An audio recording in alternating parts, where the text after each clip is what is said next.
my free analytics daily share fads, and we're going to do part 2 of quickly convert Epoch time to human readable. Last time I showed how you could just use the eval command _time equals foo, and it will convert it for you. But I still get people who I want to use drift time. How do I do math? How do I do other things?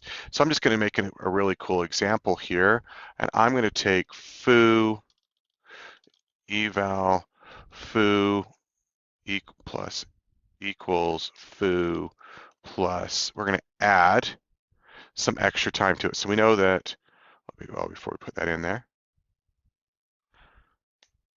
if we see the time for foo, it ran at 22:18. I'm going to move it up. Oops.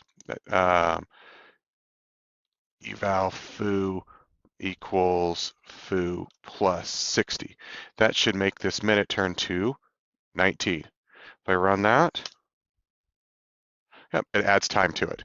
And so you can actually do math there, and it'll flip it, but then it'll give a nice little conversion. I'm going to actually take this one step further, and I'm going to go to grab an index equals correlate. I'm going to grab a correlate log here, head 1. So I've got this. Nope, I don't want that time. Oh, we'll go with that time field, sure. Okay. Let's get the UID on this. So the UID, U2. Let's go again. Grab a different log. Let's go with correlate HTTP.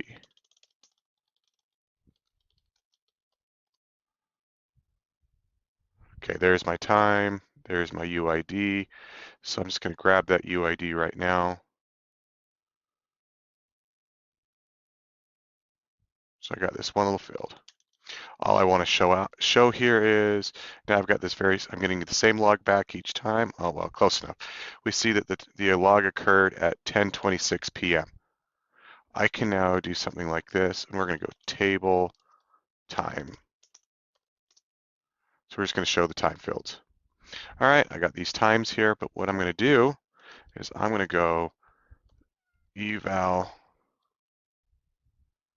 time plus, and let's just change the whole date. So I need to go how many seconds are in a day?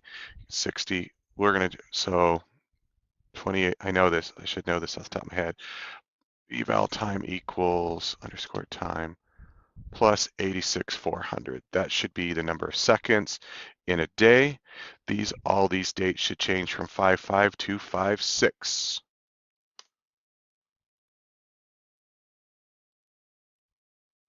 All the dates changed. What am I showing here?